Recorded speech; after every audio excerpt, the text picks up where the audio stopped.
Hello, my name is Sean Stevens of the Global Listed Infrastructure Organisation, and welcome to the first of the 2025 GLIO CEO Investor Q&A recordings.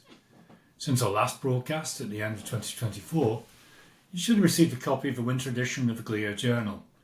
The journal can also be downloaded from the GLIO website. Today, we're joined in the studio by Tim Cawley, the CEO of ConEdison, who will be interviewed by Balfe Morrison of BlackRock. So, let's hand over to Tim and Balfe and get the 2025 interview series underway. Thanks, Sean, for the intro. And thank you, GLIO, for putting this together and all you've done for the infrastructure industry. Hi, everyone. Welcome to today's chat. My name is Balfe Morrison, and I am a portfolio manager and head of BlackRock's global listed infrastructure equity strategy. Today, I'm joined by Tim Cawley, CEO of Consolidated Edison. Tim, hi, how are you? Good morning, Balfe. Thanks for doing this. Great to see you again. Looking forward to the discussion. Great. Well, let's jump right in. Tim, could you please tell the audience a little bit about yourself and your career and give an overview of ConEd? Sure thing. So I joined ConEdison right out of college as an electrical engineer in 1987. So a long career. And I and many of the leaders at ConEdison rotate through a number of assignments. We have really complex energy delivery systems. And so getting to the essence of those systems and managing them are really important. So I've worked in distribution, gas operations, transmission, substations, audit, environmental, at both companies, CECONY and O&R, ultimately landing me here. It's been really a great ride, and I get to work with an incredibly dedicated and talented team. For our companies, largely regulated utilities, we deliver to 9 million people in New York City, Westchester County, Orange and Rockland, and a small piece of New Jersey in Bergen County. Balfe, we have the largest district steam system in the United States and the largest underground electric network in the world. And that underground system, along with its design and our skilled people, allow us to deliver world-class, best-in-class reliability. From a frequency of outage standpoint, we're about 9 times more reliable than the average utility. And our underground system, for example, in Manhattan, rather than going out of lights every year, which is the national average for a customer, you'd go out of lights once every 50 or 60 years. So we're really in a different place when we talk about reliability. We are a long-time company and part of New York. In 2023, we celebrated 200 years as a company. Started out as a very small gas company, the New York Gas Light Company, and used whale oil to light lamps on the Lower East Side. So we've grown in a big way since then. We're the longest continuously listed stock on the New York Stock Exchange. So not the first. We were amongst the first, but we hung in there once we landed. And right now, we continue to evolve as we have over the last 200 years, really working to provide safe, reliable, resilient power, affordable power, and allow and facilitate, enable the clean energy transition that New York State, New York City are so supportive of, and we are key players for. We'll invest about $72 billion over the next decade in pursuit of those ambitions. Wow, great. So moving on to your recent update, you just released 2024 earnings, as well as an update to your kind of 5-year forecast a few weeks ago. Could you talk a bit about your performance last year and your updated outlook for the next few years? Sure thing. Yeah, and continue to provide strong results as the result of really great execution by the team and working the plan. So for 2024, EPS at 540, which is at the high end of the range that we provided to investors at the beginning of the year, and it beat the consensus estimate of 536. At CECONY, we really continue to invest robustly, and that'll be a theme you'll hear, infrastructure investment. We're doing a big $1.2 billion project near the JFK airport to support electrification there and to also provide service for the community and for the electrification of buses. We're building out an $800 million Brooklyn Clean Energy Hub that will serve a neighborhood station in Canarsie. It'll also allow for the connection of storage and renewables. And this spring, we'll finish up the second and third of 3 transmission projects, one of them in Brooklyn and one of them in Staten Island. And what they'll do is allow us to provide the energy to retire high emitting peaker units while providing the reliable, resilient service that our customers have come to expect and deserve, frankly. On the O&R side of things, we reached a joint settlement in a 3-year case for electric and gas. I think a fair settlement for all the stakeholders. 9.75 ROE, 48% equity ratio. And the jump in capital investment from the prior 3-year plan to this 3-year plan is near 70%. So really robust investment to achieve the state's ambitions. And lastly, I'll mention Balfe, and we've talked about this many times. Last year, or in January, we announced the 51st consecutive year of a dividend raise. So we are dividend kings in that space, and we've been really consistent in our fiscal. Moving forward, we've shared an EPS range for 25 of 550 to 570, long-term EPS growth of 6 to 7%. That's up from 5 to 7% from the prior couple of years. Really robust investment. Our rate-based growth had been about 6.5, 6.6%. We show it now as 8.2% with this investment. And we, again, continue to invest significantly in this transition. I'd say the other thing is, and maybe dissimilar to a number of utilities, part of our investment path goes through surcharge rather than rate base, and we earn as if it's rate base. By 2029, we expect a $1.6 billion balance of things like battery storage and facilitating EV charging to sit on top of the rate base that I described.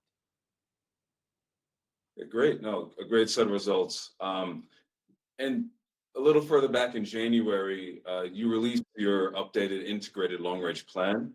What are the key items from that filing that you think investors should take away? Yeah, and I think a main takeaway there is you mentioned updated plan. This is a periodic issuance that we do. We look at all of the commodities, electric, gas, and steam. We are energy providers. And so in cases where people move off gas and electric heating, we have to understand what those trade-offs are and the plays are. The long-range planning gives us a really good disciplined approach to make sure we're efficiently executing our plans and staying ahead of customers' needs. That plan shows $72 billion of investment over the next 10 years. And it's really a transition on the electric side, big growth. So as you move from gasoline for cars to EV charging, all of that energy moves from a gas station onto the electric grid. As you heat your home with heat pumps, you're moving from oil and natural gas onto the electric grid. So we'll see significant growth, and we've got to do a number of programs to make sure we're building out the electric capacity to meet the demand timely. Gas sales we expect to go down, and we're good with that, and that's part of state policy. We can't get to net zero by any point in the future unless we really reduce building emissions, and so gas sales will go down, but we need to focus on safe, reliable service for our existing 1.1 million customers. And that will entail about $5 billion of leak-prone pipe replacement over the next 10 years. And then finally on steam, we serve steam customers from 96th Street, Manhattan, down to the Battery. Really important commodity for those customers. There's 1,500 customers, which sounds small, but these are the Chrysler Building, the Empire State Building, Grand Central Station, the UN, really big customers. Our real focus on steam is to find ways to produce the steam with less carbon emissions. So think heat. Right now, it's all natural gas driven. Think heat pumps, think RNG, think hydrogen, and that's what the teams are thinking about. They're on a quest to reduce emissions from our steam production. Okay, great. And another recent filing was your proposal to New York State regulators for new electric and gas rates at CECONY. Your proposal asks for a significant amount of new infrastructure investment that you've highlighted in anticipation of the electrification needs from customers. Can you talk a bit about a bit more about these growth opportunities in your service territory? Yes, certainly. And sort of the talk of the town these days is data centers, and a lot of my colleagues have big growth in data centers. And that is not really where our growth is being driven, not from these spot loads, these 1 gigawatt sites. It's really about broad electrification of building heating and transportation. So it's very much spread out. Balfe, we are a summer peaking utility on the electric side now. So think about the air conditioners on a hot summer day in New York. Those compressors don't stop. We will turn into a winter peaking utility by 2040. And that's because of all the electrification of heating. And so we're getting prepared for that. We think by 2050, the grid capacity will have to be able to serve 80% more demand to sort of cover for EVs and electrification of heating. We've got a number of programs. In the next 3 years, the investment plan that we filed in New York State, the rate case, $21 billion of investments, and it's all the things I just talked about. Moving renewables from where they are produced to where they're consumed, battery storage, electric vehicles. When buildings go up now, we're seeing a 20 to 25% increase in their load letter or their electric demand request, really based on EV charging infrastructure that they're including and the electrification of heating. And then you have all sorts of economic projects, JFK Airport, the MTA charging. We're getting in place for that and getting ready for that. We're also super focused on affordability for customers, and we're looking to enhance our Energy Affordability Program. Currently, for customers with low income, there's a subsidy that we provide about $300 million. We're looking to enroll more and possibly increase that amount. And then the last piece of the big investment plan is IT, driving customer experience and greater efficiencies, and cybersecurity. So there's a fair amount there. The last note I'd make, Balfe, on our investment plan is a big part of the request is to cover property taxes and New York City property taxes. The biggest single component in our ask is to cover the increase in property taxes. As we put more capital in the ground or in the air, we get taxed on that, and the tax rates are really quite high. It's $2.5 billion a year currently and running up. So we're really trying to work with policymakers to address that issue and allow us to transition cleanly in resiliency without putting such a burden on customers. Understood. Yeah, a lot of exciting things going on with ConEd these days. I guess one last filing question. Could you speak a little bit about your both CECONY and ONR's climate change resiliency plan filings? Yeah, so we're really focused on climate change. I'd say Superstorm Sandy was our sort of wake-up call, if you will, to say this is really something to be handled. We've worked with Columbia University, who has incredible sort of climate science expertise, and some others to do a climate change vulnerability study. And what they did, Balfe, was they took macro climate data and squeezed it down to our service territory and really answered the question, what will climate look like in 20, 30, 40 years? And I'll give you two quick examples. It's going to get hotter and sea level is going to rise. The study tells us that in around 2019, 4 days a year, Central Park saw 95 degrees. The study says by 2050, that'll be 30 days. So we're going to have more heat that's going to cause summer demands to go up. And it also has an impact on our equipment because our equipment needs to cool at night to sort of jump into action the next day. And if you have longer, hotter heat waves, there's less cooling cycle. So we've got to upsize equipment. Sea level rise was another thing that caught me. If you look back 30 years at the Battery down by Statue of Liberty, sea level rose about 4 inches, which feels pretty significant to me. The study says if you jump forward 30 years, it's 16 inches. And because our infrastructure is so long-lived, we'll put a transformer in the ground that will serve customers for decades. We have to put it in understanding where climate will be. So, for example, the flood zone is going to change. We've got to sort of put submersible equipment in our underground system further into the island because in 20, 30, 40 years, it'll be in the flood zone. So we're doing a lot. We've invested over $1 billion in resiliency since Sandy. By our math, we've avoided 1.2 million outages through that. That's things like smart switches, undergrounding, putting up flood walls, and we'll continue that. We filed with the New York State Public Service Commission, both utilities, on our resiliency plans. The Orange and Rockland portion was approved in the rate case settlement that I talked about. And the CECONY programs were reviewed and included in the investment plan rate case ask on this pass. So very focused on it as we move forward. Okay, great.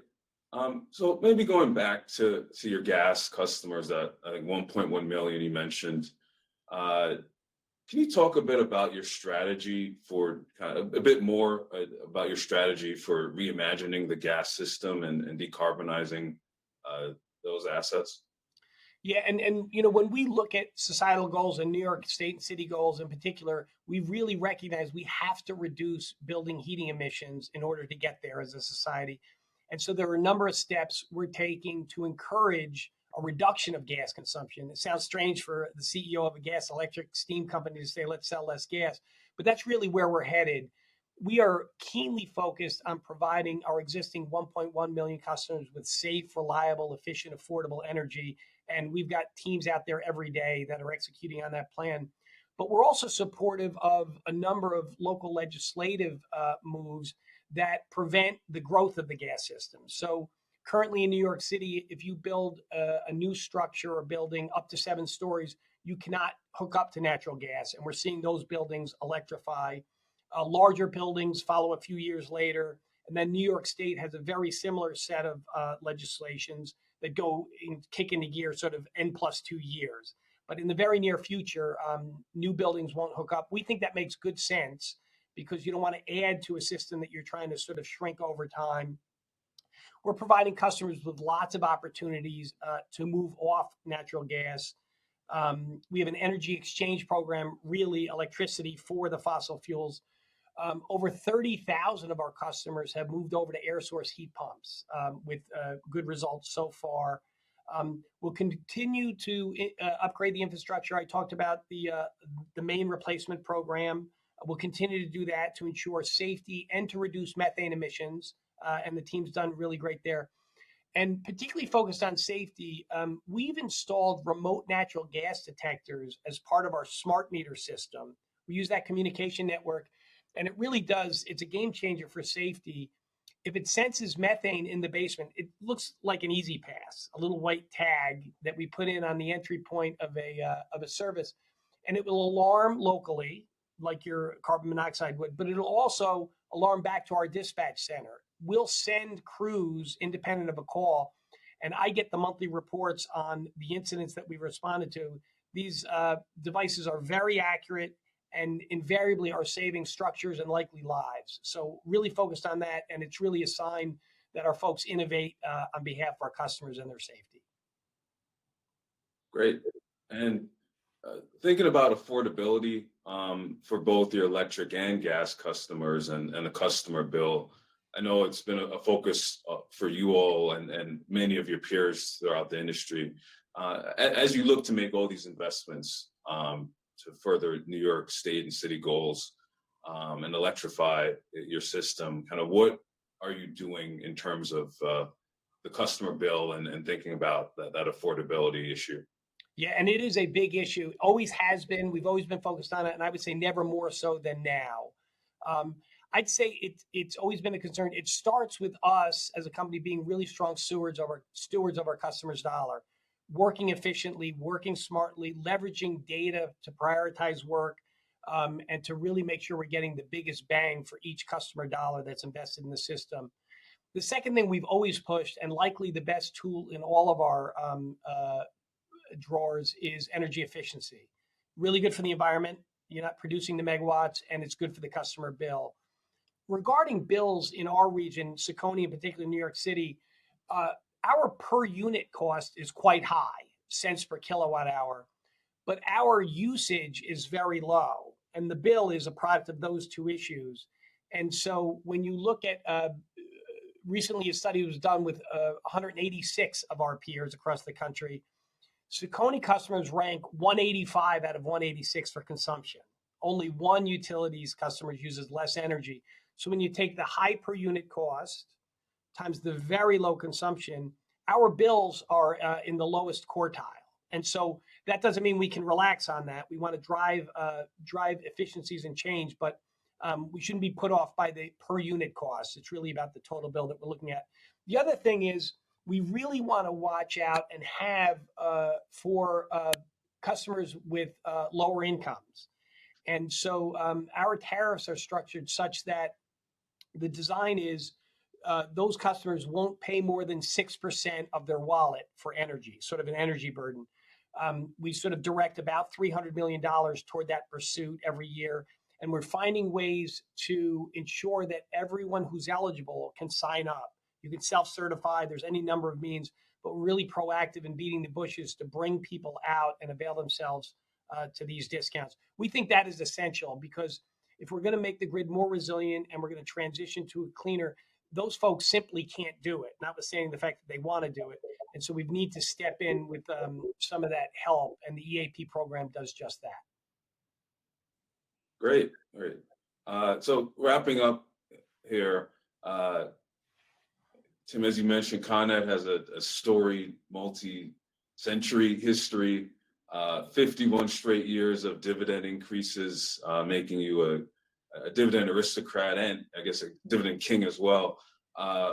What do you think has allowed the company to accomplish all this before you took the helm, during your time, and how do you think about this going forward? Yeah, so I credit a lot of folks before me. When you think about it, Balfe, that's the pandemic, that's 9/11, that's Superstorm Sandy, or market crashes during that 50 years, and the company and its leadership and the people making it happen were able to ride through all that. So it's really, I think, about our core values of safety, reliability, customer focus. If we treat the customer well, a lot of stuff comes out in the wash for the shareholder, and sort of mindful of the shareholder. Very strong governance and management practices. I would say very strong succession planning. I sort of shared the fact that I bounced all over the company en route to this location. And when I meet with the top 250 I did this morning in the company, they are all rotating through various assignments, and they're really ready to deliver on our core mission as they rise up. Very strong financial management.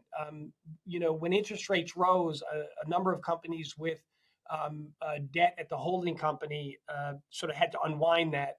We've been really disciplined in that space, and we have no long-term holding company debt. We haven't, and we're really sticking to the fact that we're a utility, we're going to deliver.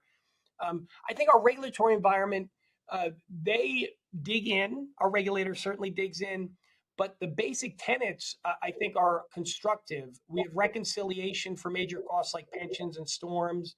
We have revenue decoupling, or in the case of steam, weather normalization, which really shores up revenue independent of weather. A lot of current recovery mechanisms, so there's less regulatory lag on cash. And our rate plans, when we get a 3-year settlement, are forward-looking. So you're really anticipating the new CapEx that's going to drop in and the new O&M that you may need to do. And so once you get the right construct for all the stakeholders, it all comes down to execution. And Balfe, over the years, we have the team to execute. I work with some incredibly talented people who really lean into the work and are mission driven. Great, yeah, a lot of positives to the story. So Tim, wrapping up, is there any messaging, any final comments you'd like to make? And for those who want to get to know Con Ed a little bit more, how can they find out more about the company? Yeah, so just a final, I feel really, really good about where we are and even better about where we're going. We are an integral part of New York City and the surrounding area, and the societal goals here are to move toward transition, and you really get it done through a utility that knows how to do it. We are the lever, so feel really good about that. In terms of reaching out, it's coned.com, and you can find our investor relations page there, and or reach out to Jan Childress, who's sort of been the steward in that space for us for a long time. Great. And with that, we'll wrap up. Thank you, Tim, for the conversation today. Great to talk with you. Thanks for having me, Balfe. Thank you, Tim and Balfe, for that great insight into the energy delivery industry. Before we finish, don't forget that the GLIO Morgan Stanley Investor CEO in-person seminar will be taking place in Sydney, Australia on March the 18th. You can contact myself or Fraser Hughes for more information about the event. And if you can't join us in Sydney, then we'll hope you'll tune in to the next edition of the GLIO CEO Q&A series, which will be coming to you shortly. Goodbye.